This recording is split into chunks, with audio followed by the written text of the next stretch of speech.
Welcome to 0 to 60. Matt McChesney. I am the owner and operator of 6 0 Football Academy and 6 0 Equipment. Played at the University of Colorado from 2004. 6 years in the National Football League on both sides of the football.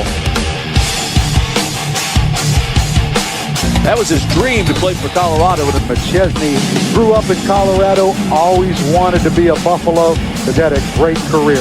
I'm Matt McChesney. This is 0 to 60. That is Coach Prime. We are at the University of Colorado. Brother, thank you so much.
What's happening? 0 to 60 rolls. It is Thursday. We got one more day before game day.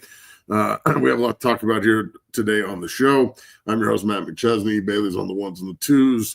Brian Howell, who just got covering his 125th consecutive game for the Buffs, will be joining us at about 12:15. We have a lot to talk about today, so let's go. And the haters need to stay out of the comments.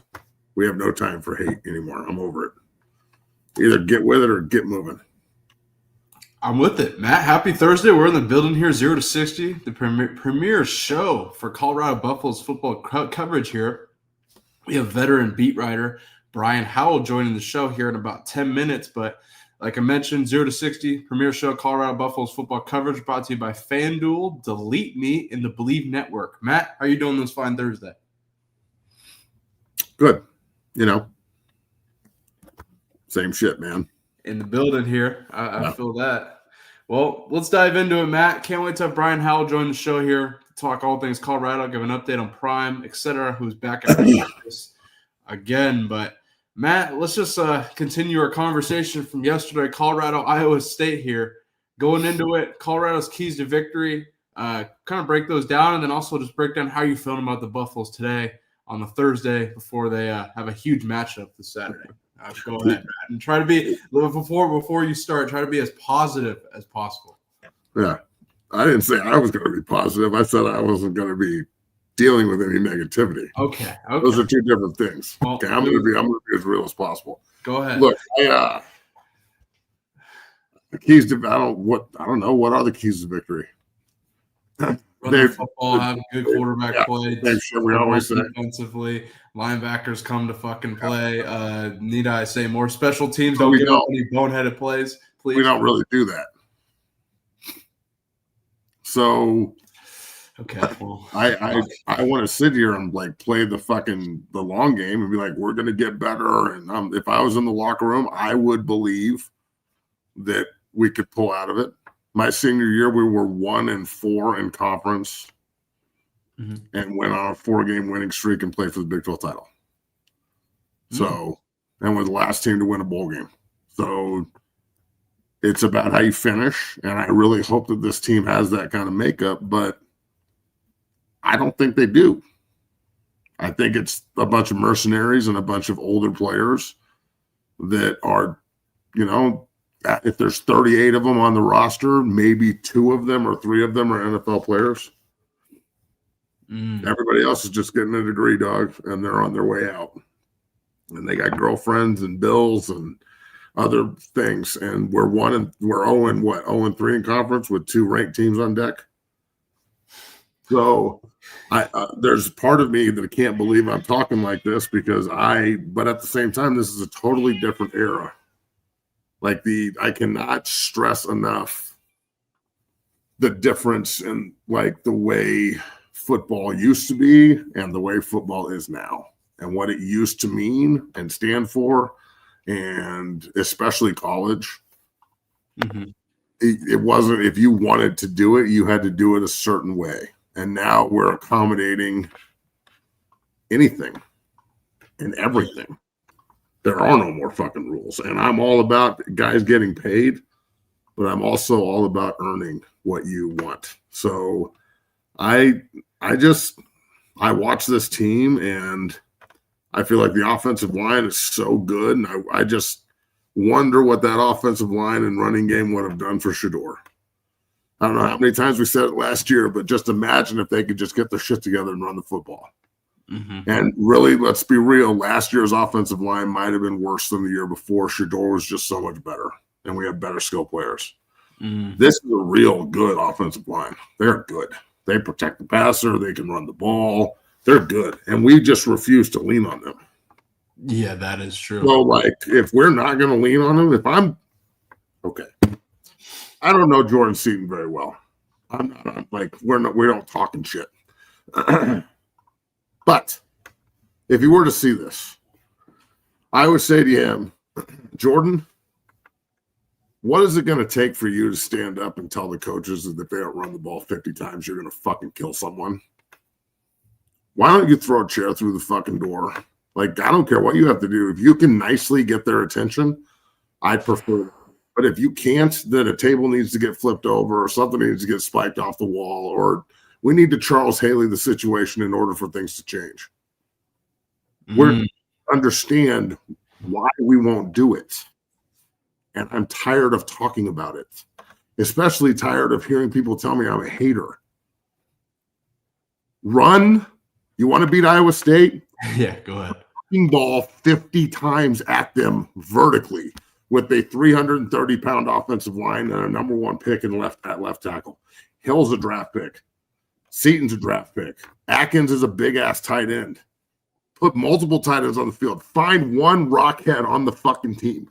One. There's one rockhead on every team that just is there to knock people out, and put him at fullback and say, hey, rockhead, run left. Murder the first person you see. Amen. I would Get love 5 that. yards. And do it over and over and over again with your quarterback with 11-on-11 vertical aggressive runs. That's how you beat Iowa State. But you know what? We won't fucking do it. We're going to throw the ball behind the line of scrimmage 10 times. 5 of them will get positive yardage. Wasted plays. I guarantee you we will go down the field and put 9-10 yard rushes on the board and then follow it up with play action, fucking shots, vertical routes, instead of just doing it again. I don't get it. So if everybody out here is smarter than me, cool, you're smarter than me, and your way of doing things will work. If the Colorado Buffaloes would adopt the kind of offense that beats them, they would be on. This is what they're built for this year. They don't have Shedeur and Travis and Western. They've got good receivers. Yeah, Sincere. They've got really good receivers. Sincere's awesome. Miller's a first-round draft pick, probably. That kid's a fucking freak. Mm-hmm. You can't lose him. Can't lose him in the transfer portal. Again. God forbid. You know, like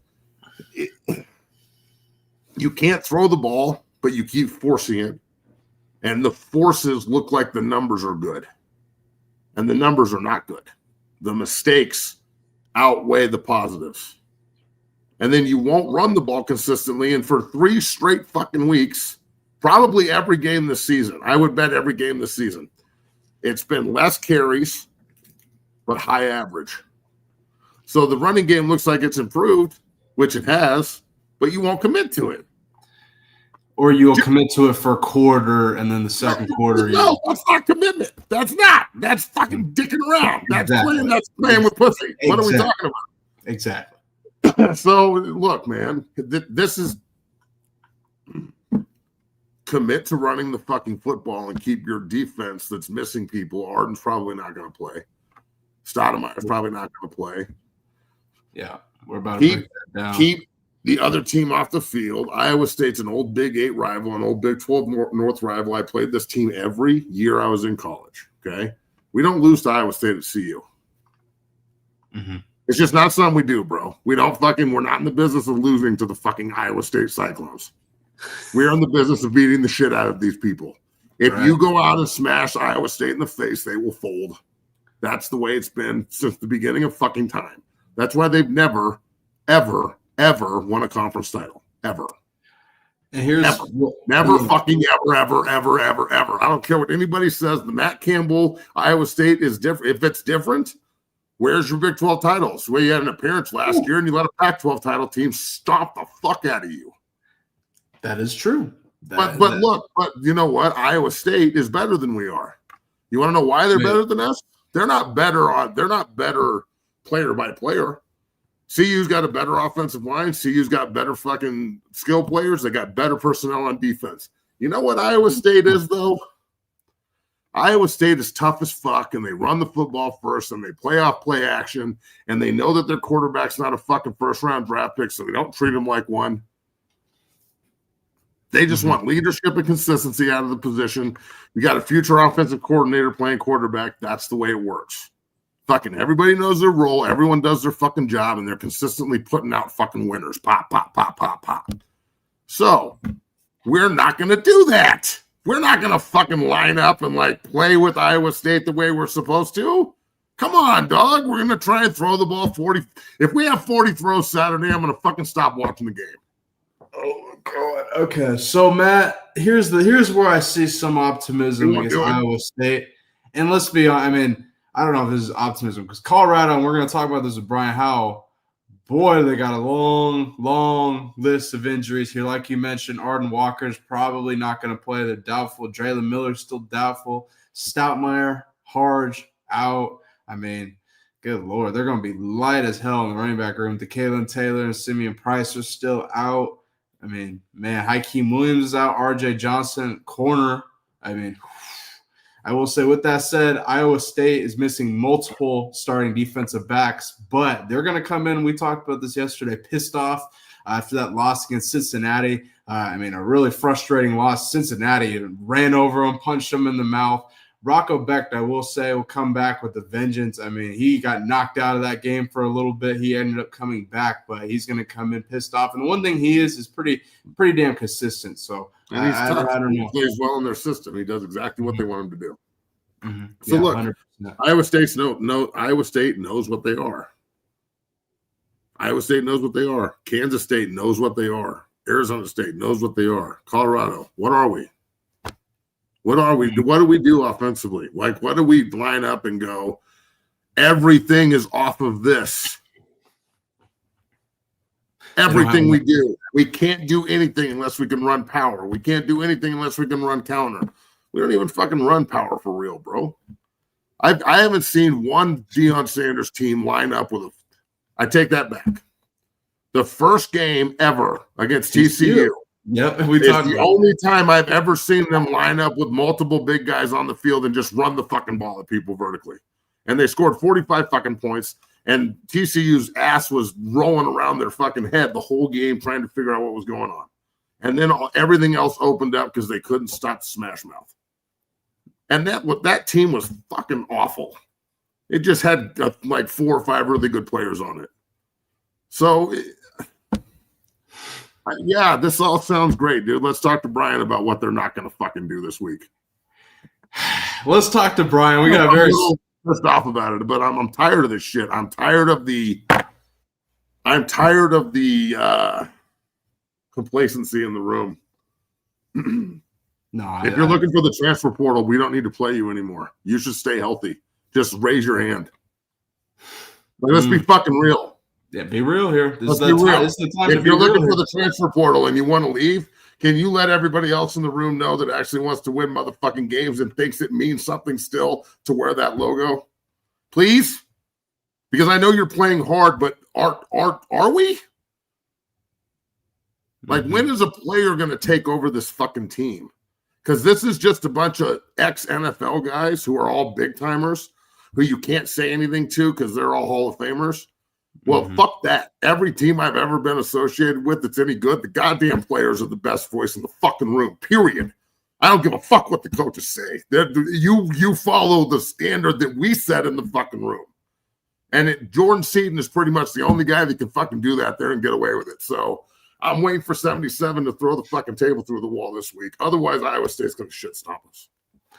100%. And Matt, we got a very special guest in the building. I mean, Brian Howell is a veteran in the game. He covered his 125th consecutive Colorado Buffaloes game against TCU, streak that started back in 2014, but he's been covering the Buffaloes for a long time. Our main man, Colorado Buffaloes beat writer for Buff Zone and the Boulder Daily Camera. Our main man, Brian Howell, joins the show. Brian, happy Thursday. How are you doing, my man? I'm good. How are you guys? Good. Doing Hey, well. I'm more optimistic than you are, Matt. Well, okay. Then let's go right off of that. Talk to me. I'm going to try to bring up your mood a little bit this week, and I appreciate you guys having me. I agree with what you were saying. As I was waiting to come in, and this team has been leaderless. They need some guys to step up. One guy that I liked hearing from the other day, we've heard from him a couple times recently, is Tawfiq Bayard, the safety that his brother is playing for the Chicago Bears. And I don't know if you guys heard his post game the other night, but he was ticked off. He had that dog in him in that post game, and you're like, that sounded like a Cameron Stillman Craig. That sounded like some of those guys from last year that wouldn't stand for this. And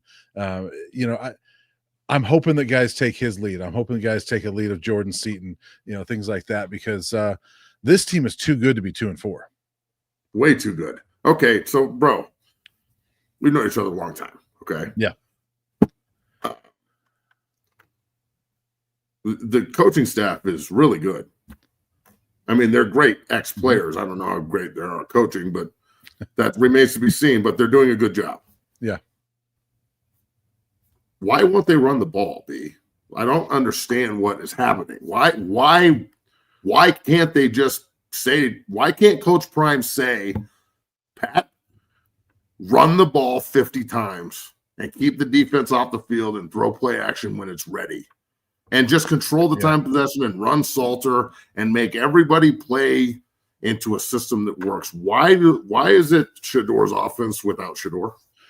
I think we're starting to see it more in recent weeks. That's how they got off to the 14-0 leads the last 2 weeks, is running the ball. But then they stopped doing it. I know. But that's what's frustrating with it is, you start to see it, and like that's what we've all been wanting to see. And I remember against BYU, you talk about the play action. We rarely see it, but they had the one where they'd been doing Draylen Miller and the Wildcat. Remember that? And then they're getting down. I think they're up 7-0. The first touchdown was Draylen and the Wildcat, but then they do play action, and he hits Draylen Miller in the end zone for a touchdown, and it was perfect. And I'm like, man, this looks really good. This is a lot of fun. This looks like it's going to work. And then they stopped. Why are they stopping? I don't know. But I'm used to the University of Colorado. If they get up on you, my entire life, they just turn around and feed the rock to a back who's really good and going to the NFL. And I played with a bunch of great ones. And Barnett would just literally, we're up 14-0. We're going to bury the fuck out of this team. We're not going to let them breathe. We may throw the ball 5 more times the whole game, but we're going to get out of here in an hour and a half, and we're going to be on the hill by fucking midnight. Yeah. So I understand that they can do it. I disagree that they want to do it. I don't think they want to do it. We haven't had one back with 15 carries left yet, bro, and we got guys averaging 7 yards a carry. Yeah. I know you heard what I said, about Jordan Seaton. I think that it's a room full of nice guys that don't want to upset the coaches and shit. When is a player going to take over this team so they can actually fucking win some games? That's a good question. I mean, because I don't know who the player is that's going to do it. I mean, Jordan Seaton. Jordan Seaton is probably that guy. I think. Even if he doesn't want to do it, isn't it on him to do it? Yeah, I think so. And it is him. He's vocal. Which, by the way, everyone respects him. Everybody knows that's Orlando Pace. Think about this, though. What year is Jordan Seaton? He's a sophomore. He's a sophomore. Tawfiq Bayard, who I just mentioned, is a sophomore. You've got a team with 38 seniors. 38. And I think your 2 best leaders are sophomores. They're both high school recruits. Next question. Why That's don't why they they're- recruit high school guys? But I mean, that's why they're 4. That's why they're 2 and 4. Your leaders are sophomores. You have 38 seniors. I was just saying, and you Bailey, don't have too, like, leadership? do you think that not all 38 of those guys are playing either? So No, there's a lot of just dead weight. There's a lot of dead weight in Boulder. And in the past, I would probably feel bad about saying that because we're building a program and we got depth, and some of these guys just can't play, and some of them are just there for 5 years and they go through and they contribute what they can, and it's just the way college football works. And your great players carry you. But now, when everyone's getting paid and it's mercenary land and there's tampering and shit, and you got brought here and they gave you a check, I don't really give a fuck about your feelings anymore. And I kind of feel like that you owe everyone, like the NFL, like you're getting paid, so now you owe everyone that comes to see you and invest time and money and effort and all this shit. You owe them when you walk on the field. So I agree, bro. I think that there's 38 just kind of guys. Like I don't see 38 professional football players. I see 38 like dudes. Yeah, and I mean that senior class, it includes some guys like Arden Walker's a really good football player. I think he's a senior. I think he's a good NFL guy. Yeah, Arden, I think I thought he was a junior. And I think he's a good leader, but he's not like that. I don't see Arden. I don't know him super well. I know him a little bit. I don't see him as a get in your face type of guy. Do you think they need that? Yeah, I do. So like they need it bad. I think so. I mean, Jordan Seaton's that guy. That was the thing last year is you could just roll down the list. You can name a bunch of leaders: Shedeur, Travis, LeJohntay, Cam Silman, Craig, Shiloh, Levanta Bentley, Green, Shane Bentley. Cook, BJ Green. I mean, just go down the list, right? And so, you look at it now, it's like I don't know where they are, and it's a problem that last week we were asking players about leadership. They're like, yeah, it's got to get better. Like, why in week 6 does it have to get better? It's so that's okay. the problem. Then let's stay on this topic because it's something that I think is pretty interesting. These guys all were there watching Coach Prime go through hell all off season, and have cancer and fight it and win, and he's got blood clots and he can't walk and he's always in the hospital, and he's out there trying to put together, doing everything he can. Every resource that Coach Prime has is aimed at winning. And I don't care what anybody says. If you don't believe that, you're a fucking moron. Yeah. He goes out and gets the best people that he knows. They're all first ballot Hall of Famers. Like, that coaching staff is fucking loaded. They may not do shit that I like all the time, but I can't sit here and disagree with them over and over again because you just sound stupid. They're the best football minds that you can put on the field, right? Yep. What's it going to take for the recruiting to catch up with the coaching? Well, I'll add another thing to you. That video you just showed right there. Coach Prime goes in for a procedure for blood clots on Tuesday night, is back at practice on Wednesday. How are you? Why do you not want to be tough? Is this team inspired this week seeing that? I mean, yeah. Like, are you going to go out and play for your coach? Right. Because, look, in 2004, Coach Barnett said some dumb shit in the offseason before the 2004 year, man. Yeah. He said that, Katie Nida is a girl that she can't kick, and people freak the fuck out. And in Boulder, they lost their minds, and he got suspended and shit. But we went into the season, we had people like BG Brooks. Every time I see him, I still bust his balls about this. He picked us to go 0-12. Like, not win a game. And I was looking at it like, fucking BG, what? So you got to come together and play for something, and everybody came together to play for Coach Barnett. Your coach is out here on one fucking leg and 8 toes and like falling apart in front of you, still trying to coach. You know how easy it would be for Deion Sanders to just say, I can't do this anymore. My health is destroying me. I need to go chill and be a grandpa and watch my kids play. Right. That'd be easy. And I mean, fuck, man. What is it going to take for this team to get tough and play for their coach? I think part of it is, and I saw, they show clips from team meetings all the time. And there was one recently, I think it was 2-3 weeks ago. He was talking to the players and he mentioned them, they're getting these checks now, right? And he mentioned to them, you're getting these checks and then you feel like, I'm good.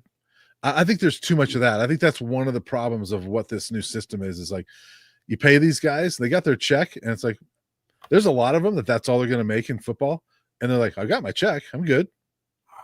Mm-hmm. I think there's some of that mentality, not just Colorado. I think it's in college. Dude, my head's about to explode. I think what it's in you college. just said. Yeah. There's a lot of them that are only going to get paid by Colorado. That is not good. Right. That is But not okay. So then I think there's a lot of that in college football, but I think that's one of the issues with this. There's a lot, but I think that's one of the things. I think there's guys on this team that are probably like, I got my check. I'm good. Okay. All that said, they're losing games by one score. Yep. I thought the TCU game, even though it was a 2-score game, I thought it was a 1-score game the whole game. They easily could have won, and they should have. Yep. Talk about Let's bro, because I think we're looking at like 3-9 and some really hard decisions in the offseason. And I'm about to ask you a question after this that you probably don't want to answer. Well, okay. You want me to talk after Ledge a little bit? You have to, because I'm feeling pretty goddamn. I'm a relatively optimistic guy, but right now I feel like we're about to get shit stomped by Iowa State. Well, I think Ledge is a good word here because I think this is a tipping point game for this team. I think that if they come out and if they are inspired and they play well and win this game, I think they could set themselves up for a good second half. If they lose it, I think this is a 3-9 football team. To me, they've played good football the last 3 weeks. They just haven't finished games. And I think they're going to win this. Talking about this team playing for the Big 12 title, bro. We shouldn't be talking about this team going 3-9. Right. And they're not going to play. They're not going to win a Big 12 title, but I think they can still get to a bowl game if they win this week. I'm picking a win this week. I think they win and beat Iowa State. I think they come out and play as good of a game as we can see. There's a fire lit under Caden Salter. There's a fire lit under this defense. One thing we see with Coach Prime's teams is when they struggle with something, we usually see them fix it. It's tangible evidence. The first couple weeks last year, no run. They couldn't run the ball at all. What'd they do at Colorado State? They started pounding the rock a little bit, and they ran the ball, and they beat Colorado State pretty handily. Right? When their offensive line is struggling, they focus on that. And even though they weren't very good the last couple of years, the offensive line would come out and have a good game. I think they're going to come out and have a really good game this week and win this game. Okay. I think the offensive line is excellent this year, the best that Prime's had. Yep. You give Shedeur and Travis and Wester and Miller and those freaks last year, that offensive line, I think they win 11 games and they're in the playoff. Right. I truly believe that. So, okay. I also believe if the only change you made on this team was put Shedeur at quarterback, this team would be 6-0 right now. So you're telling me if Shedeur Sanders and not even Travis, you didn't even say Travis. Yeah, I'm not saying Travis. So Travis can go to the league. Shedeur stays one more year. Did he have another year of eligibility, or was he? No, he didn't. He was done. I don't think so. I mean, we can't get a COVID fucking waiver. God damn it! Let's do a trade with the Browns. So if he's the quarterback for this football team, you think they're 6-0? Yes. Yeah, I mean, and this is going to sound weird, but I'm not saying that this season is on Caden Salter. I'm just saying that's how good Shedeur Sanders is. I think that if you gave Shedeur Sanders this line and the run game as they're doing it right now, you kidding me? Over. Imagine Shedeur Sanders. I'm watching some of these clips with Caden Salter and the time he's got and missing receivers. Like Shedeur Sanders is not missing those receivers. Bro. He's not missing it. He's the highest completion percentage in the history of college football, for God's sakes. I mean, honestly, if you give Shedeur this line, he's in New York, and this team is. I think this team is a Big 12 potential title team, and he's in New York if they have Shedeur Sanders. Holy shit. Bailey, you got any questions? Because let's stick on that. The quarterback situation, so they roll with Stoltz our first two games. I thought they were rolling the starter, and then Julian Lewis, Ryan Staub against Houston happens, and then you go back to Salter. What are your thoughts on the whole quarterback situation this season, the rotation of it, and then what are your thoughts on it going forward? Well, I don't think he's ready. If you listen to Coach Prime and I think there's a lot. I don't think he's ready. I mean, we have to remember with Juju, he's supposed to be a senior in high school right now. He just turned 18 like 2 weeks ago. Look, I don't think, honestly, I don't think they ever wanted to move off of Caden Salter, but I think that I don't think they liked what Caden Salter was doing as a leader or not doing as a leader. I don't think they liked a lot of what, his personality or whatever. It was not what they wanted. I think they were sending a message to him, and I don't think they ever wanted to move off of him. I think they did it to try to send a message, and it sort of worked, because he gets benched against Houston, and he comes out of Wyoming, and he was fantastic against Wyoming, right? And then and then he was. I know it's Wyoming, but he's still fantastic in that game. Yes, he was fantastic in the first quarter against BYU. He actually, he actually looked really good the first quarter. Well, the first little bit against. He threw a pick the first drive against TCU, but he looked pretty good. Can I just ask you a quick question here? Sorry to interrupt, but that's what I do. I expect that with you. Why did Deion Sanders, Coach Prime, go after a quarterback that is nothing like his son whatsoever when all he had his entire life was a guy like Shedeur? Why didn't they go after the best pocket passer they could possibly fucking find in the portal to fit behind an offense that they're going to still run like Shedeur's offense, instead of taking a dual threat that can't throw the fucking ball and sidearms it like he's throwing the option like Hagan to JJ? Yeah. I mean, he might as well option that shit half the time. What am I missing here, bro? Like, how did that fucking happen? Well, I'll say this. The things I've heard is that they wish they would have done more homework on this situation. And we need to keep in mind that Deion has known the Salter family for a long time. Caden's younger brother, Kylan, who's now a linebacker at CU, transferred from TCU this last offseason, played for Coach Prime's youth team. So he's known the Salter Salter family for a long time. Caden did not, which makes sense because Caden's a quarterback. Why would he play for Prime's team when Shedeur's the quarterback, right? So he didn't know Caden, but he knew the Salter family. And I think that he was kind of going off a lot on that. I know this family. This is a good family. Let's get this kid. But he didn't know Caden very well. And I think he's learned some things from this last offseason. Like, they need to do more homework. Okay. I honestly don't think – I think if they could go back, they would have done more homework, and they might not have brought in Caden. Okay. Wow, that's – but I'll say this, and that let me say this though, because that sounds like an indictment of the staff. But I want to say this, that I think that's part of what this portal era is that coaching staffs have to learn. They have to learn how to navigate this. And so, nobody wants to hear about women's basketball, but I cover the women's basketball team. They do the same thing, right? They've had to learn from that. Like, they've adjusted how they recruit through the portal because, like, it's different, and we need to learn how. They've learned how to get to know players better than they used to before. So I think this staff I think they're going to learn from this and get better at it. But I think if they could go back, they probably would do something different. All right. So you said Juju's not ready. All I keep hearing is Juju's not ready. Mm-hmm. Juju, I understand he's 18 years old. I get it. I give zero fucks. I do not care. You are a quarterback at the University of Colorado. You're early enrolled, and you're a 5-star player. How is the guy that played for BYU? Did he go on like a mission? Is he? I know he's a true freshman. Is he 18? He's 18 years old, right? Because he chopped us the fuck up, and they're undefeated. And they seem like they got him ready to play. How is it that the coaching staff with Pat Schumer and Byron Leftwich, which I don't know what Byron Leftwich does, but he's not developing Juju. Yeah. How is that? You got to talk me off this ledge too, because it seems like if Juju could play, he'd be in there lacing the fucking ball as a freshman right now, like chopping people up. Did they miss on this kid too? I can't even believe I just said that. Well, I think it's way too early to say that. First off, way too early, right? Yeah, Leftwich is not around, by the way. He's not here. He's not here. So I thought wasn't Leftwich on the staff? He's never officially been on the staff. He hasn't been around. He was around a little. He was in and out during camp, but he's not here. So I know there's a lot of thought. People like Brian. I know a lot of people think things go south with Shermer. They got an OC right there with Leftwich. He's not there. So so take that out of it. But I think that just kids are different. I mean, Bear Bachmeier, BYU. I would imagine he's come in and he's determined. He's got these study habits.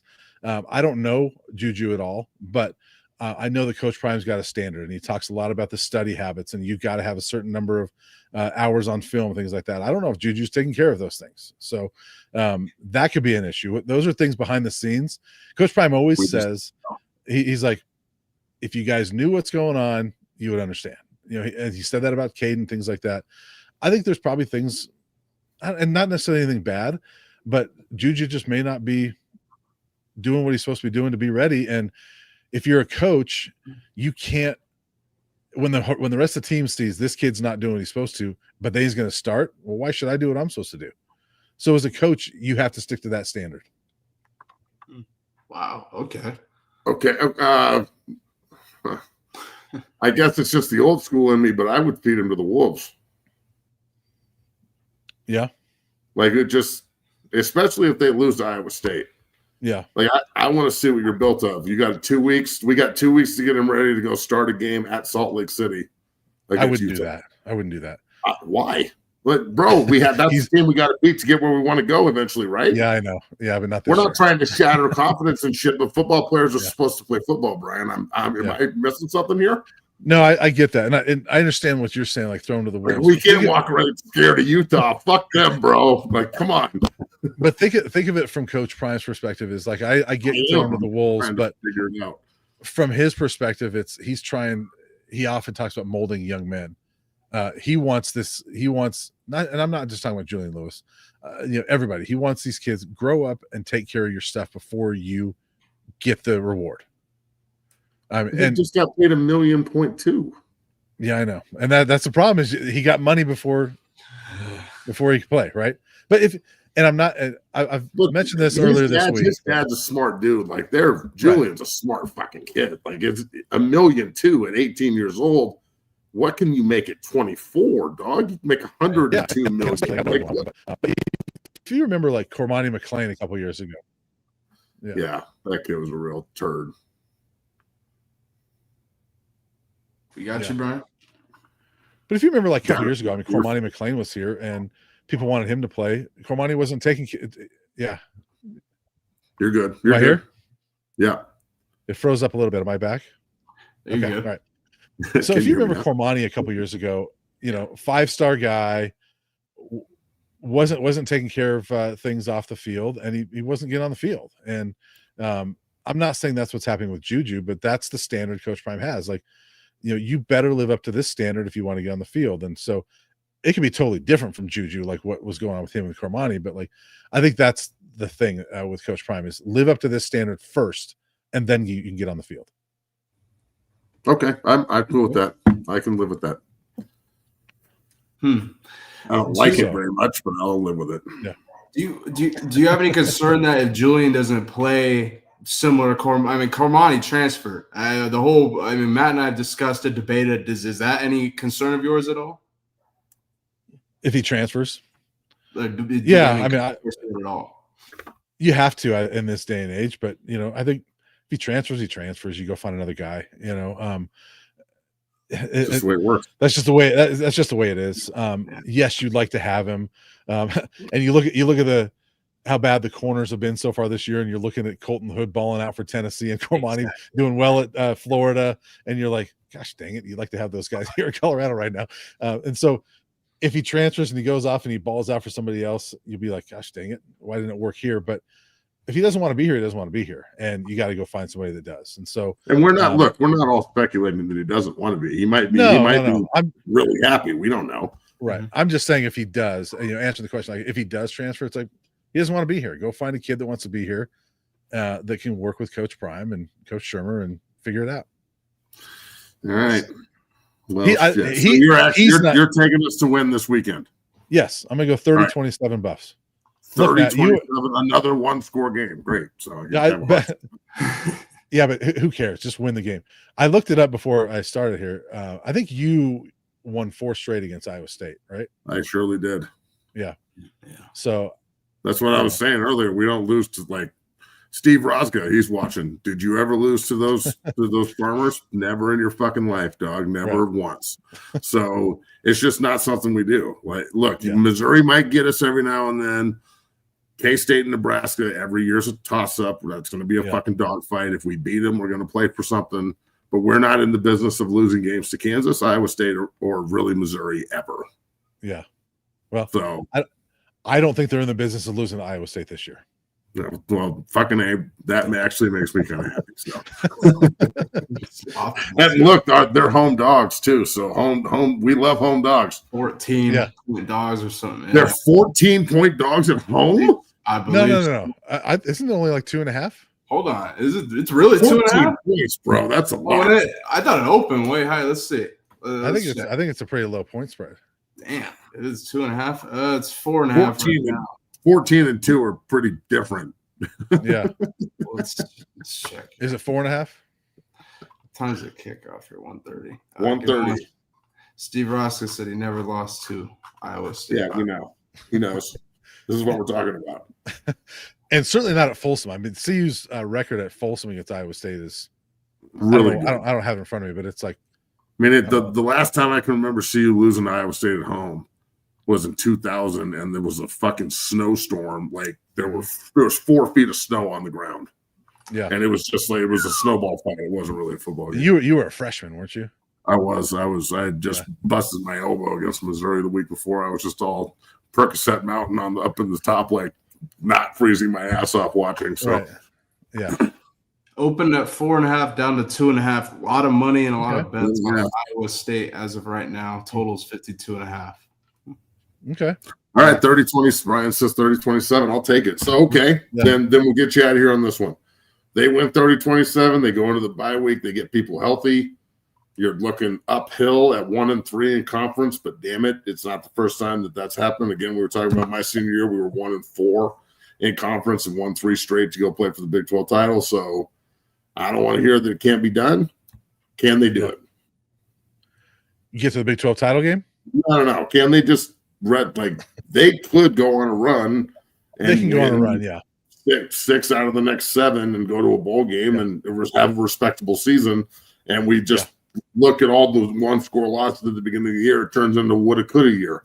Is it a woulda, coulda year, or are we 3-9, 4-8, or some shit? I like I said before. I think if they win this one, they can definitely go on a run, go 4-2, 5-1 down the stretch, get to a bowl game, and finish off this season well. If they lose this game, I think you're looking at a potential 3-9, 4-8 season. Okay. Damn. If you're Coach Prime with all the problems he has and they go 3-9, are we looking at regime change, or is this guy pretty committed to his contract in the future? That's a loaded one. Sure is. That's why I asked it. I'll say this: when he was hired, I thought this was a 2-year deal. So I'm from here on out. I'm going with year by year. I think at this point, if he left after this year, I'm not sure anybody would blame him, because he could say, "Look, man, I'm 58 years old. I've had a lot of serious health issues." So yeah, I can see him leaving. I think it's year to year. I have no idea. He just signed a new 5-year deal. If he's here for 5 years, I'd be stunned. If he left in December, I wouldn't be stunned.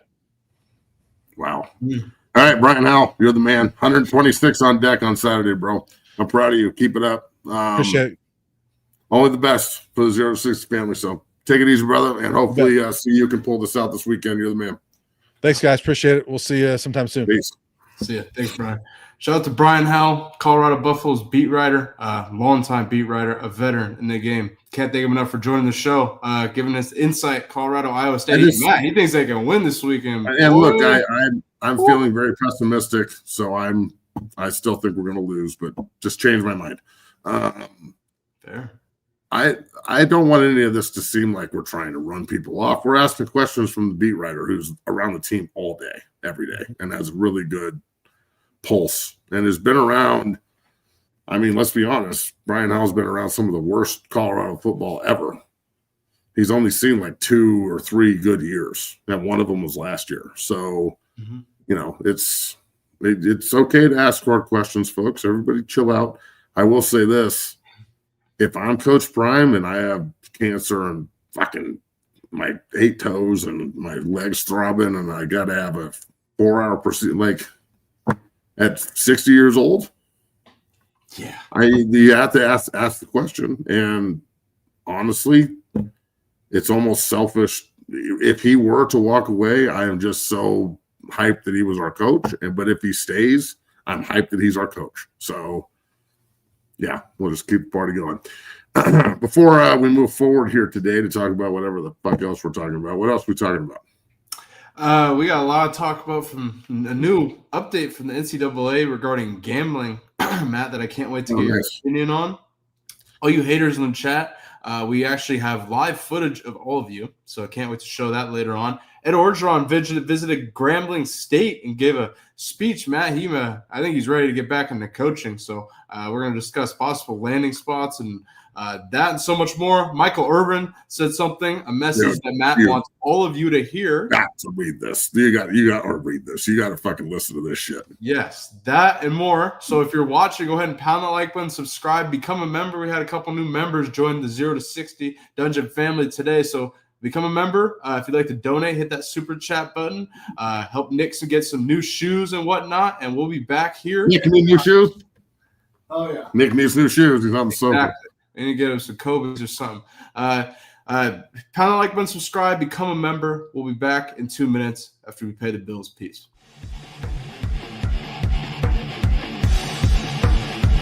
Whether it's offensive linemen as they work combos and double teams and also pass pro and punch, I think the unique physicality of this is outstanding. So much so that you can use it for your shield on punt team or as you rush in the shield.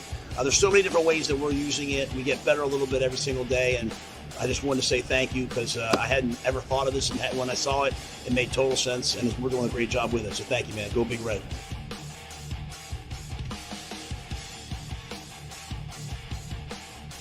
What this has done for us is it's allowed us to, because of the surface area, because of its firm nature, I can still strike against another player and have to use that punch just like you do on a sled. At the same time, have to time my punch because it could move. I can teach defensive linemen how to handle double teams because they can feel pressure.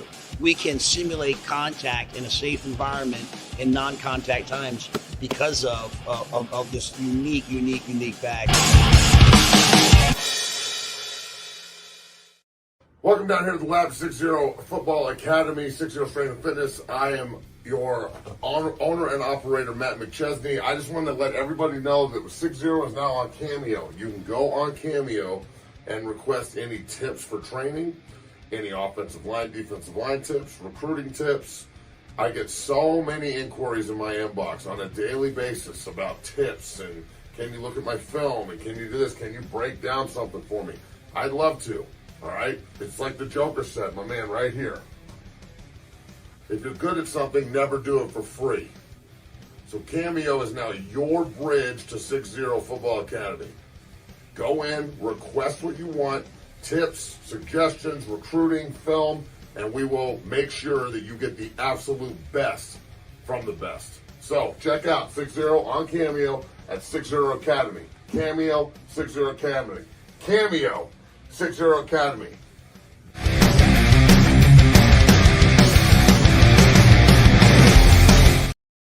Like I told everyone. Oh, jeez. Hi, and we're back. Pound the like button, subscribe, become a member. Matt, we got Thursday Night Football tonight. Giants. Did you see this that just came out? No, what? Billy Zappi is likely the pick over Shedeur Sanders to serve as the number 2. I told y'all. Hold on. I told y'all. I told all of you this. Did I not fucking say this? I told why they're doing that though. Think about this. I told y'all they would fuck him. And think about this. Hold on. They fucked him. They fucked him. I told you they fucked him, and they are fucking him. They fucked him good. They're cornholing his ass right now. They got him good again. Can I play the devil's advocate out of Cleveland immediately? The fucking turds, man. These people, these idiots. Think about this. Billy fucking Zappi, man. Oh my God. Hold on. It isn't. We know Shador is better than fucking Zappi. That's not what it's about. That's not why he's a We don't know backup. shit. It's because, bro, if Shador is Gabriel's backup, Shador's going to be breathing down his fucking neck no matter what he does. But if Why wouldn't? okay. What the fuck? Why wouldn't you as a Hold on. Cleveland Hear me Browns out start here. Shador Hear Sanders? me out here. Hear me out here. Hear me out Billy here. Gabriel looks like a fucking butt puppet, and fucking Billy Zappi can't play, bro. No, What are we talking about? Okay. The reason why Zappi's backing up Gabriel is so These people Shador that ain't wanna breathing make down his money? fucking neck. Dude, Hear me out here. I want to make fucking money. Bro, I can't Are you fucking fucking finish. serious? All right. Do you guys not like fucking money? Can I finish? Shador Sanders is walking printing press, dumb fuck. Oh my fucking You're the Cleveland Browns. You You're realize gonna fucking elevate Billy Zappi? Suck a dick. Unfucking believable. just listen to me for a sec, because you don't even let me finish my fucking point. Dylan Gabriel starting. The reason why Zappi's ahead of Shador right now is so they're not fucking right behind each other. Shador breathing down Gabriel's neck. No matter what Gabriel does, Shador's going to be right there. Let's say Gabriel goes and struggles and Shador goes in. Zappi will be back. Shador's back up too, so Gabriel's not doing that same shit. So they don't have that pressure No, Zappi will breathing go down in. his neck. I That's guarantee my take. Does that make a little bit more sense? They don't fucking elevate. They don't put the third string guy in over the second string guy. The second string guy goes in after the first string guy goes down or sucks. That's the way it works. You don't put in the third string guy and be like, you're just the consummate backup. What the fuck? That's not the way it works. I'm just saying, I told everybody this was going to happen. The Browns are so fucking dumb. They hate money. All right, well, here's what I'm going to say. If Gabriel struggles, Shador will start the next week. I don't think They it's hate going money. to happen start They the don't next like money. week. The Let's be fucking real. Browns don't like Let's money. be real here. They're like, I know they like shit. I know the Browns like shit. There's no doubt that they like shit. They watch that shit every Sunday. The mistake by the fucking lake. That place sucks. Your team moved to Baltimore and started winning Super Bowls. That same team sucked in Cleveland. That's why they left. They had to get the stench of your fucked up city off of them. Shador needs to get out of Cleveland ASAP. Cleveland is a dump. I won't even say that the only thing to come out of Cleveland that's any good is the fucking Indians, and they're called the Guardians now. So what are we talking about?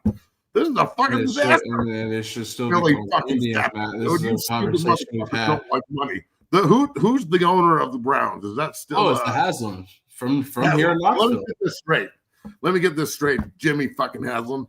You'll give Deshaun Watson, Captain Rub and Tug, 85 fucking allegations of fucking sexual misconduct and rape and shit.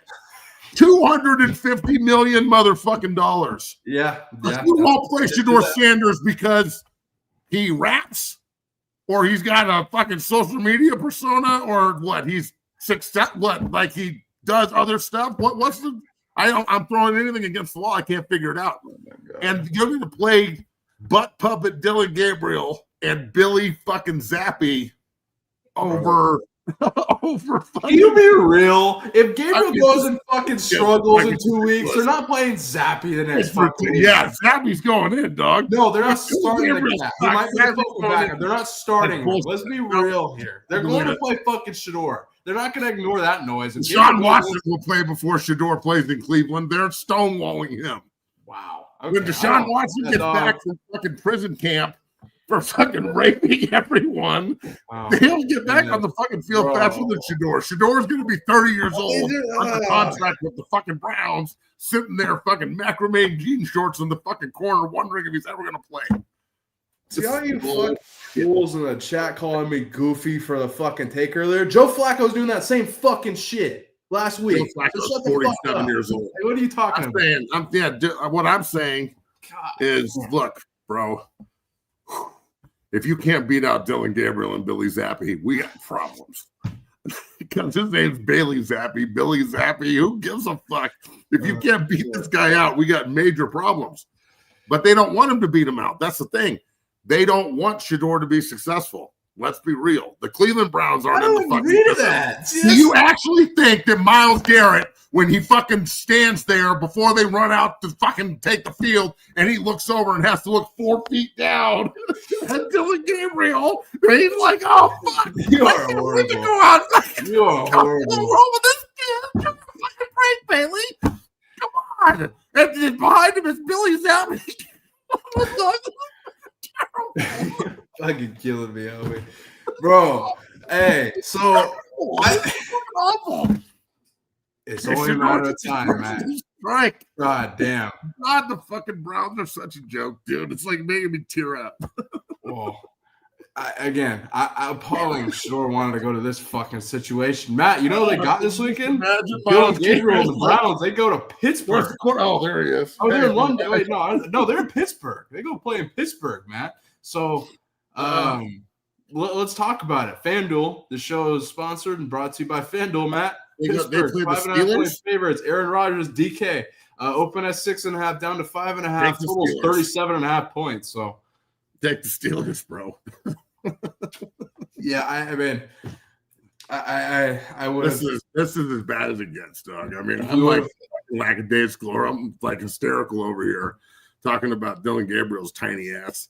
Look, if the fucking Game of Thrones midget wants to play quarterback for the fucking Browns some more, that's their prerogative. But Oh my god. they have a really good quarterback. He's just like sixth string behind a rapist, a midget, a Zappy, a fucking practice squad quarterback, whoever that is. They'd probably trade for Tyler Huntley before they give Shador a fucking chance again. So, Deshaun Watson, get fucking healthy quick because your job's apparently just waiting for you. Here's what I'll say. It's all the prime sexuals bitching and moaning and disagreeing with me. It's only a matter of time. Dylan Gabriel sits here and slips these comments about it's not perfect timing and all that shit he said. Man, he better back it up, bro. He's got a tough few weeks ahead, and I don't think they're going to hesitate in plucking him and putting Shador in. No, I don't follow Matt's theory that they're Wait, so you're actually going to tell me right now if Dylan Gabriel sucks, when he sucks, they're going to put Shador in and not Zappy? yes, 100%. That's what I think. Yes, I Do just you don't. not understand the way numbers work? Dog, did I not just explain this to you? No. The whole Zappy is taking the place that Flacco. He's just the all-time backup between Shador and Dylan. Oh my god! So you So actually think if shouldn't he just Dylan be the struggles, they're third going to put quarterback Zappy? then? But then that's not the way reps work, though, bro. Like if you're the second team quarterback, you get the second team reps, and then Zappy's would be the third team. That's why would they tell Zappy's the second team guy and give him the third team reps? He'd I just be didn't say third they're team. giving him the Do you third not team. know? That Do you- week, yes, he's going to numbers. get the second team reps. Just But then the next week, there's no way they're one. rolling Zappy when they got Shador. Are you kidding me? And then No way. after one comes two, Zappy just got and after three two fucking comes weeks ago. three. He's not going to start, bro. what He's the a fuck are you fucking talking emergency about? quarterback. Look, Oh my god. look, I'm not the one that came up with the fucking numerical order, okay?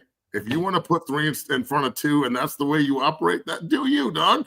It's 2025. Fuck it. But I'm just saying, in reality land over here, the second team quarterback's Billy Zappi, and this is all fucking ridiculous. I mean, if I'm Yes, Shador, I'm like, okay. so here's what fuck I'm saying. you. Matt. Here's Like, at I what think point does we're- Shador Sanders just pull a fucking, like, you've got on your bench, Oh my god. just sitting there, is literally Steamin' Willie Beeman, a third string quarterback that's totally being overlooked. All you got to do, Al Pacino, Al, is just stop being a bitch Okay. and stop being old school Kevin Stefanski and think outside the box and put him in, and you'll start winning and everything will be good, and you'll sell jerseys and Steamin' Willie Beeman gear and all this other shit. And fucking Myles Garrett, i.e. Lawrence Taylor, will play well, and everybody, it's just the perfect marriage. But no, not fucking Cleveland. This is bullshit. Okay, so let me clarify since people clearly are not understanding what the fuck I'm saying. So let's go into Pittsburgh. Let's say Dylan Gabriel struggles and they decide we're going to pull him. They're going to play Zappy, right? But the next fucking week, whoever they play next week, Shador will start that week. There is no way they're starting bro. Zappy over. Kevin Stefanski Fuck that. is That's- never going to start Shador Sanders. Shador like fucking banged his daughter or something, and he's mad at it. Like, I don't know. There's got to be personal agenda here. Obviously, Stefanski doesn't want to be the coach of the Browns anymore. Here, look. You know what? Time out. Allow me to retort. Don't play him. Don't play him. Red shirt. You can get ready for the next staff that's not fucking absolutely mentally fucking brain dead and actually wants to win football games in Cleveland. because Stefanski, he's gone. That motherfucker's won one game. All right, gone. Pittsburgh's about to slap their ass. He thinks Dylan Gabriel's a better player and fucking Bailey Zappi and shit. So obviously, if I'm fucking Jimmy Haslam, I'm watching this like this guy's totally inept. He's a fucking total moron. So, and that's cool. And maybe everybody from the owner down needs to lose their jobs in order for them to absolutely be able to see what every other fucking living American can see. If you think Dylan Gabriel and Billy fucking Zappi are a better choice than Shedeur Sanders to one, motivate, two, make money, and three, win football games, you're a fucking moron. You don't know shit about football. I'm sorry. Next question. Fucking fuck. So I'm going to bet on the Steelers this weekend, Matt. Yeah, you should. Put the fucking mortgage on Pittsburgh. FanDuel, the 6.5, 5.5, whatever. Give me them by at least 10 points, bro. I just don't know. I don't know. I watched the Browns in London. I thought they got the Family Guy where they grease up the deaf dude and he runs through town and nobody can catch him. He's like, you're not going to get me. That's what fucking Dylan Gabriel might be. Just grease him up and fucking chase that big head fucking sumbitch around the goddamn fucking yard. What are you going to say if he goes for like 300? He just laces the fuck. Dylan, that waterhead sumbitch is not going for 300 yards on Pittsburgh. Come on, dog. What are you going to say? He laces there. Goes for fucking 300, fucking 3 touchdowns. Got 50 yards rushing. He's like doing fucking this whatever on the celebration. Into fucking the modern day Doug Flutie. Yeah, like literally. Oh my god! I want my quarterback 5 foot fucking nothing with a big ass head and lefty. Yeah, fuck it. Yeah, that's right. And we'll make him a lefty just to fuck with everyone. Let's move forward. There's games tonight. There's college games and there's NFL games, but I got to get your brief reaction since we're about to talk a bunch of gambling. The NCAA D1 Administrative Committee has voted to remove restrictions on gambling on pro sports. Now, this has been approved D1 wise, has to be approved by D2 and D3 for the rule to change and be approved. Hey, NCAA, you're only like 6 years late, stupid fuck. Everybody's already gambling. There's multiple guys that have gotten in trouble for it. Name me one motherfucker out there that doesn't have a FanDuel account. All I hear in my gym every day is, oh, my mom signed me up for FanDuel. Nick Everett's like, hey, will you sign me up for FanDuel? I'll be like, fuck no, I'm not signing you up for FanDuel, dog. Are you out of your fucking mind? Look, the NCAA obviously they're behind the times. Why?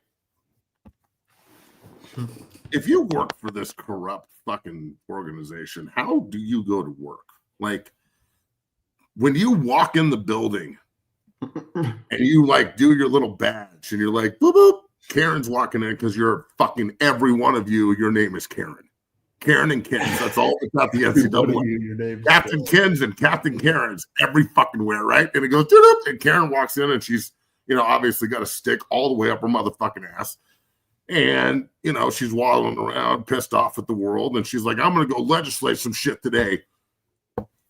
Do you realize how stupid and pointless your fucking job is? Like, this is the dumbest. People that work at the NCAA should shampoo my crotch. This is the dumbest fucking job ever. You have no integrity. Is Mark Emmett's bitch ass still the NCAA president? I would guess. Here's what I'd say. I thought we were going to say clock's ticking on the NCAA. The NCAA I just don't know how they fucking last. Please. Are we doing this shit? Oh. For the love of God, college football and the conferences. The individual conferences and the entities, the Alabamas and the Ohio States and Michigans and the blue bloods of college football, for the love of God, get the fuck away from this frickin' ass organization immediately and just go start playing your own football. We can just separate everything at this point. Tradition's dead. I don't give a fuck about any of that anymore. I just don't want them involved in anything. Hey, everyone can gamble now. Just don't gamble on college. But you can gamble. Just don't hit the one that says NCAA on FanDuel. Just hit the one that says NFL. Because all of you really smart motherfuckers that are playing college football. Because that's, if there's anything, it's football players are really fucking smart a lot of the time, and they make great decisions with their money and like shit that they're, when you say don't do it, most college football players are like, well, you're correct.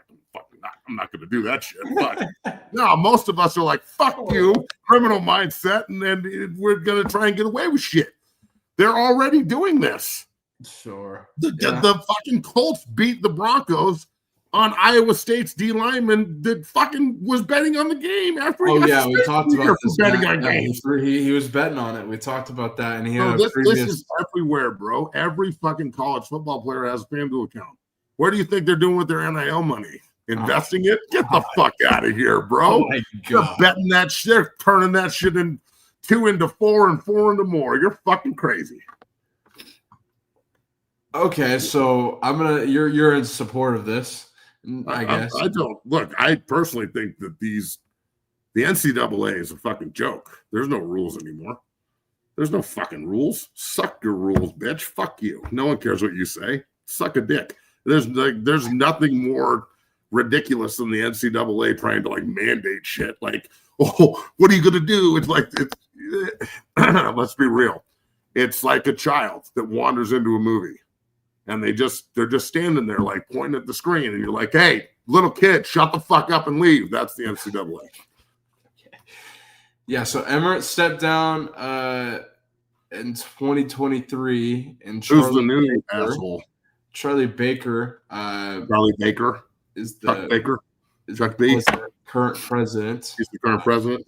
Yeah, I'm trying to remember. Where'd he go to school? He went to school. We should call Chuck and be like, hey, Chuck, Former why governor, does your job, what exactly do you do here, Chuck? well, he's the former governor of Massachusetts, Matt, Oh, actually. well, of course he is. I believe. So Yeah. the president of the NCAA is he a Democrat or a Republican? Former collegiate athlete at Harvard. Oh, he's a fucking that uptight should son of tell a bitch too. That should He's tell an you. Ivy League motherfucker. Okay, he's big brain. I mean, But that should, he's dumb enough to work for the NCAA, so that Harvard degree really doesn't mean a whole lot. well, I mean, shit. He was Massachusetts' 72nd governor. Served from 2015 to 2023. Yeah. He also Those served 10 white years soldiers. as the CEO of Harvard Pilgrim Healthcare. He Pretty earned- sure Whitey Bulger's brother was also the governor of fucking Massachusetts. So God. who gives a shit? He earned a bachelor's So degree. what? He's not the governor anymore, so he just slid into a cushy fucking job at the NCAA and became Yes, I mean, the he's president. not Like, going oh, on. I don't know shit about Outside, fuck. that's what it looks He'll be the NCAA president. That makes total sense. A guy that doesn't know shit about college football or athletics. He went to Harvard in 1947. That really applies to but yes. Yeah, see, old motherfucker. How old is this guy? 80 something? Fuck. Let me see. God damn, Early, there's so much early. information on his political shit. I can't Aaron's find trying it. to be a part here. 68 years old, 68. Yep. born in New York, When was he born? 19 what? 1956. 56. Nice. 10 years before the Civil Rights Movement. That's He was fantastic. actually a Republican, man. If you Ah, can- nice. you can believe that. I'm trying to figure out. I said he was a collegiate athlete. I'm trying to figure out what it doesn't say. Probably the kicker. All right, let's move Yeah. on. Okay. Chuck, your job's stupid. You should get a new job. But you're 60 fucking 8, bro. You're just retired. Go the fuck away. Let's move on. Matt, you wanted to show a message from Michael Irvin, and you wanted the people to hear this? Any context before I show it? Okay, so I saw this on social media, and apparently some idiot went on and started dogging out like Jerry Rice and Michael Irvin. Michael Irvin's stats weren't any good. He's not a great receiver. I just want you to listen to the passion and the fucking way this guy talks. This is like 4 minutes long. You can fucking listen, all right? Don't be a bitch and listen. Hit play. Oh, you want me to play all of it? All right, perfect. Let's go. Fucking play all of it. Everybody gets a trophy in NIL where nobody fights for a starting job. I ain't started. I'm going to go leave and start somewhere else. Get the fuck out of my face talking noise until you know what you're talking about. Okay. I will dominate this era of football. Dominate. Just wait till Football's the not end. about running fast. It's not about speed. It's about getting the job done. It's about getting the job done. And you gonna tell me you know somebody that got the job done better than me, better than Jerry Rice, that you gonna use our picture and trying to make your point? Are you stupid or are you stupid? That's why I hate everybody got a podcast, everybody got a voice, and everybody don't know what the hell they're talking about. There was separate from ball, separation from the football, and it was allowed. It was encouraged. It was actually praised. That is facts. What he's talking about, how I grew up in an era and watching an era. My favorite players ever are safeties. Steve Atwater, great friend of mine, favorite player ever. Yep. Steve couldn't fucking play today. They'd find his ass out of the league. True. Like people thinking Kareem Jackson's dirty. Kareem Jackson ain't dirty. He was just born in the wrong century. Kareem Jackson's a great player. Kareem Jackson's a bad motherfucker. He will light you up, but he gets blackballed for being a bad guy. Just listen to what he has to say here about like receivers. He says something in here that's very revealing. He never caught a pass behind the line of scrimmage his entire fucking career. Hit play. Yeah. When you knock somebody out. If anybody hit your asses, they'll suspend them for 3 weeks. Facts. You couldn't even play when I played the game. And some of these fucks you're talking about, they couldn't even play when we played the game. Whew. And even to tap on to how dumb you are and how stupid y'all asses are with oh my God, when you started talking about, well, Deion couldn't play with these guys. I want to see him play with some real fast guys. See if he can play with all these speed guys. And then the first 2 examples you bring up was Chad Johnson and Justin Jefferson, who are not fast guys. So I'm sitting here saying, what the hell is he talking about? Yeah. I don't mind you being stupid. I don't mind you being dumb. I don't mind you not knowing what the fuck you talking about, but keep my name out your mouth when you don't know what you're talking about. Keep my name and my image. Don't try to shit on my work when I won championships on every level. On every level. When they can knock niggas out. I call passes in the midst of pain. Y'all don't do that. Y'all ain't never had to do that. So shut the hell up. Motherfuckers. Trying to shit on my career, on what I have done. You or none of these fucks could play and do the things I did. So shut the hell up. I'm sick of this shit. I take it. I listen. What about talking about where you caught more pass? I don't give a damn. I don't give a damn about none of that. I won championships. That means I went in and made plays where pain lived. Y'all can't do that. Y'all ain't never did that. Y'all don't have to do that. You don't practice worth of shit. You don't take no hits. Everybody touch you, you throw a flag. You understand what I'm saying? Facts. Stop, man. Stop. Listen to this. I ain't trying to put nobody down, but I ain't gonna stay down and let you put me down. Are you joking? Are you joking? Dude, I'll catch 200 passes in today's game. Literally 200 passes a year. A year. I ain't never catch a pass behind the line of scrimmage in my whole career. All my passes up the field in the midst of pain. I mean, true. Yeah. If you're not ready to play some fucking football after watching that, you don't like football. You have no fucking blood pumping through your fucking veins. I'm so glad I got to play when I did. My body hurts like a son of a bitch. My back is killing me. But you know what? I didn't play in the fucking pussy era of the NFL. And I'm he's got a great point. I mean, I love seeing Irv going on all these different podcasts and talking Miami. I mean, shoot. I mean, he's keeping it real, dropping some truth bombs. The fact that the little tidbit at the end there, never caught a pass behind the line of scrimmage. Boy, that's a jab to the he's from an era where if you watch that documentary, they talk about the Bang 8.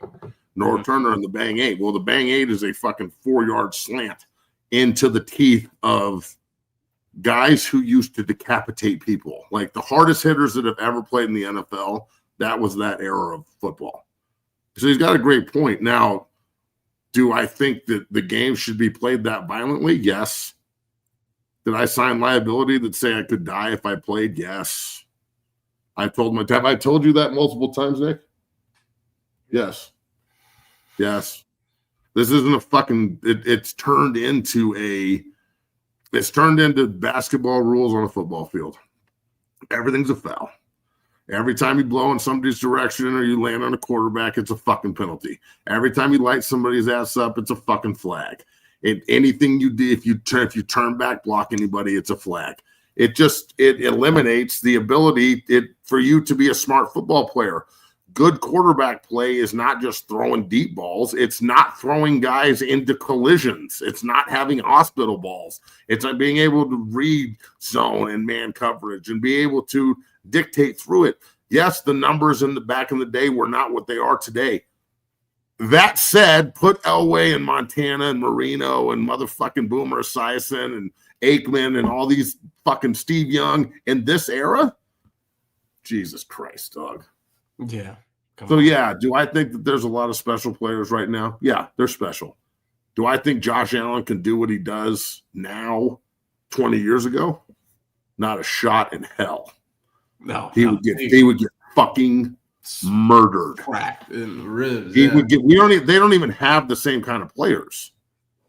Who like after when did the hitter die? With Cam Chancellor? Really? Was Cam Chancellor the last 6'4", 240-pound safety that will murder you? No, but I'm trying to think because I go based on because when they started changing the rules and saying like that's when I really because it was. Yeah, but I watched in 2015. I watched Darian Stewart almost murder Cam Newton. That's what I'm saying. I'd say right around the time Jamal Adams got in the league because Jamal Adams was like one of the last like hitter box type safety. Like Kareem Jackson. We just talked about Kareem Jackson. He ran out of the league because of this. Yeah. I mean, he get like blackball, especially in Denver. I remember when he was playing for the Broncos, and I love Kareem Jackson. He's one of my favorite Broncos ever. Mm-hmm. And people would get mad at him. Like you'd be at the game and they get, Kareem, you're a bum. What? The same person's wearing Steve Atwater's jersey criticizing Kareem Jackson. What are you out of are you fucking stupid? Yeah. Kareem is a baller. I'm sympathetic to the issues of football players. I am. And I'm sympathetic to the issues of Warriors. I am. But everybody knew what we were signing up for. This isn't not only did we know what we were signing up for, we wanted to do it. And we're attracted to it. And there's nothing I miss more than putting these fucking mitts on some motherfucker talking shit. There's nothing I miss more in this world. Because now I have to do it with like handshakes and trying to keep my calm and shit, which I suck at. So it's awful. Like I can't walk around the fucking Safeway over here like fucking pass blocking motherfuckers. That's not gonna work. So. Unbelievable, Matt. We got some betting to get into here. Thursday Night Football tonight, and this is going to be a good. I think a good divisional matchup. I hear a lot of people not happy about the Giants or whatever. Giants are 7-point underdogs at MetLife versus the Eagles. Total is 40.5. Open at 43s, down 3 points here. Seems to maybe be a lower scoring game. A lot of money, a lot of bets on Philly. Matt, what are your thoughts tonight? Because I really like Giants +7 here if they can play some defense. Because Philly's offense, I mean, they've found a way to win, but they're, I think, struggling at times, to say the least. Certainly the numbers say they're struggling. I would look. The smart money's on Philadelphia. If you're just betting on records, they're 4-1. The Giants are 1-4. Blah blah blah blah. I think the Giants win. Oh, really? Okay. I think Philadelphia's issues are bigger than just play calling. I think people are starting to figure out that maybe Jalen Hurts is a little limited in the offense that they play, and you can stack the box and. They catered more towards trying to facilitate their receivers last week, and they got beat up by a Broncos team that I mean that was a huge win. So this is a short week. It's not like they had physical practices and shit. They had 3 days to lick their wounds and go play a division game on the road on Thursday night. So I think the Giants win. I wouldn't be surprised if Scadaboo goes off. My God. And look, and the Eagles, unfortunately, because of an 18-game season, can afford to drop this game. I guarantee you they're looking at this as an extended bye week. If you're even minimally bruised up or fucked up, they're not going to put you on the field for that long. Like, don't be like everybody betting Saquon to go off. I wouldn't be making those bets. Oh, hell no. The Giants D line is legit now. Yeah, Dexter Lawrence is a fucking dude, and they can really rush the passer, and they can play defense. And I think this is a bigger moment for the Giants than it is the Eagles. And I wouldn't be surprised if the Eagles are 4-2 tomorrow morning and the Giants are 2-4, and we're talking about an upset. This is the way the NFL works. This is a division game. These fucking teams hate each other. This is, it's Jackson Starks trying to fucking make his name. This is a perfect opportunity for him to go do that. Yep. And I just think the Eagles just have the Super Bowl kind of cockiness about them where they can just kind of show up and do their thing. And if they win, cool. And if they lose, they're going to be fine. And you know what? They will be. When the Giants beat them tonight, the Eagles will be fine. They'll be fine. They'll win the division still. The Giants are not going to do shit. The Giants are going to be in the top 5 of the draft again this year, trying to figure out if they want to stick with Jackson Dart or take a real quarterback or a different quarterback. And then the Eagles are going to go win the East and fucking probably be the 1 or 2 seed. So they'll be fine. They're just losing tonight.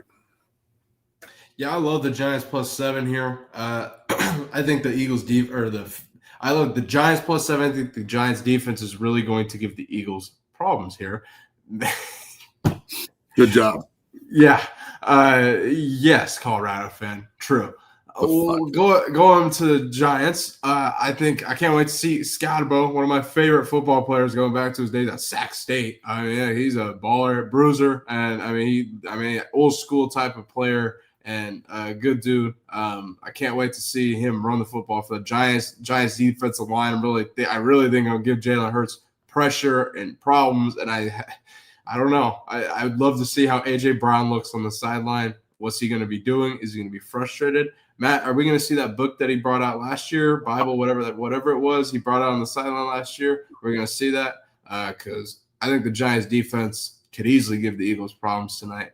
I also kind of tells me lower scoring here. I don't know, open up 43 down to 40. Could be lower scoring, but Matt, any thoughts on the total? No, I don't do the over-unders. Matt doesn't do over-unders? Okay, so I think Matt and I are on the same page, though. I like Giants +7. Matt's straight up taking a money line, I think. So I fucking hate the over-unders, bro. I hate them. That's fair. But either way, bet as you guys would like. A lot of people are betting the Eagles. That's all we'll say there. But this will be a good football game tonight. If you want to talk college football, Matt, we just got some unbelievable matchups tonight. One of them, Louisiana Tech takes on Kennesaw State. Kennesaw State's the home team. This actually opened as Louisiana Tech 5.5-point favorites down to 4.5 here. Kennesaw State actually is much improved this season from years past. Where is Kennesaw State? Georgia, and they're 3-2 right now. And there's a lot of sharp money on Kennesaw 4.5. But Matt, do you have any comment on that? Yeah, if you're betting on this game, you better be at the game as an alum, or you have a fucking problem and you need to call the number at the bottom. Perfect. So this show is brought to you by FanDuel. By the way, so East Carolina Tulane play tonight. East Carolina got a pretty good quarterback and actually a pretty good team for the most part here. They're sitting at 3-2 right now. Go to Tulane, taking on, I believe, Retzlaff, who's a quarterback down there. Tulane open at 7. It's at 6.5 right now. Any comment on that game, Matt? You will be watching that at all? Nope. No, don't want to watch Sean King's Tulane Green Wave. All right. There's actually 2 more games tonight. Southern Miss and Georgia Southern, just an unbelievable matchup. Charles Huff, head coach over at Southern. Who are the two fucking teams? What's up? Who are the teams? Southern Miss and who? Southern Miss and Charles Huff versus and then what's the other Georgia game? Southern. What's up? What's the other game? And then Jacksonville State takes on Sam Houston. Cool. Sam Houston's. I don't give a fuck about any of these games. I don't give a Tiffany fuck about any of these weak ass games. I don't give a shit. If your redneck ass is fucking sitting here betting on Jacksonville State against whom? Jacksonville State against Sam Houston, who was 0-5. Yes. Yeah, Sam Houston against Jacksonville State, and you're betting on this. You have fucking 3 teeth, and you're actively fucking trying to hunt an alligator right now in the fucking bayou with some goddamn overalls on. So yeah, dude. I mean, everybody's got a FanDuel account. We talked about this. So yeah, bet away. Well, I'll take Jacksonville State in the over. I'll take Georgia Southern on the under. I'll take Kennesaw State on the over. Here's what I will say. Charles Huff is a first-year coach that Southern missed, but I think they actually could get it done against Georgia Southern at -3. I think that's a good team, and I think they'll be a good team certainly next year. Kennesaw State's actually much improved from years past. I think they'll give Louisiana Tech a game, but I'm not betting any of those games. Like I said, I'm betting Giants +7. Matt, are you actually betting the Giants money line today? I'm going to kill myself if we have to keep talking about this, bro. That's right. Pay the bills. The show 0 to 60 is brought to you by FanDuel. Got to pay the bills here on 0 to 60 on this fine Thursday. But can't wait to preview Colorado versus Iowa State more and really dive into our betting predictions for the weekend here. I know Matt and I got plenty of picks for the weekend ahead. Matt, any closing thoughts before we get out of here? Unbelievable show today on a fine Thursday. I need you to clip a bunch of the Shedeur Sanders stuff. Okay, sounds good. Because I lost my mind, and I can't believe that this is happening. I just can't believe it. It's fucking ridiculous. And then Brian was great. That was a good interview. Yeah, it was good having Brian on, getting his perspective. He's certainly a lot more optimistic about Colorado than I think both of you or I are right now. But tomorrow I'll probably think we're going to win. That means you guys don't want to miss tomorrow's show. I can't help it. On fucking Monday, we were awful. On Tuesday, we got a little bit better. On Wednesday, I don't know. On Thursday, I don't think we can beat anybody. On Friday, I'm feeling a little bit more optimistic. On Saturday, we're going to fucking run the world. And on Sunday, we get to sing the fight song. So, or wait, we don't do that shit anymore. It's up to Colorado's defense. Offense seems to be playing decent for the most part. But again, I don't know. I think Iowa State's going to come in with a vengeance, especially after the way their game against Cincinnati went last week. Cincinnati literally ran over them. Literally, think about it. Out on one play, I saw. This is a big game for Iowa State. They recruit the fuck out of Denver too. So this is one of their staging points to find players. So they can, this is a big game for them.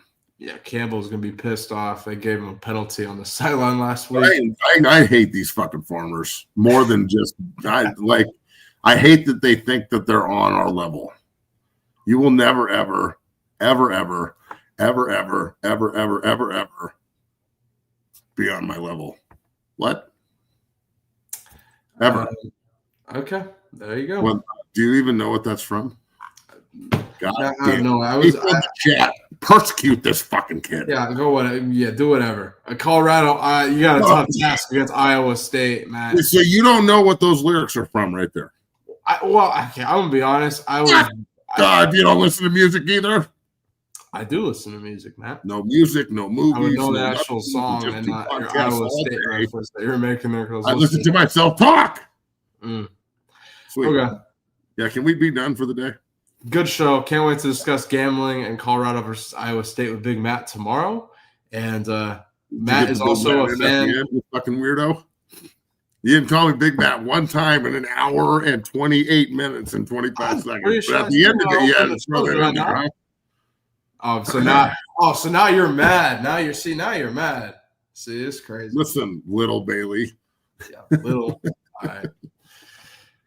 I think everybody's Matt, you're a large human being. Okay? So. I'm out of here. Everyone go fuck yourself. Have a good day.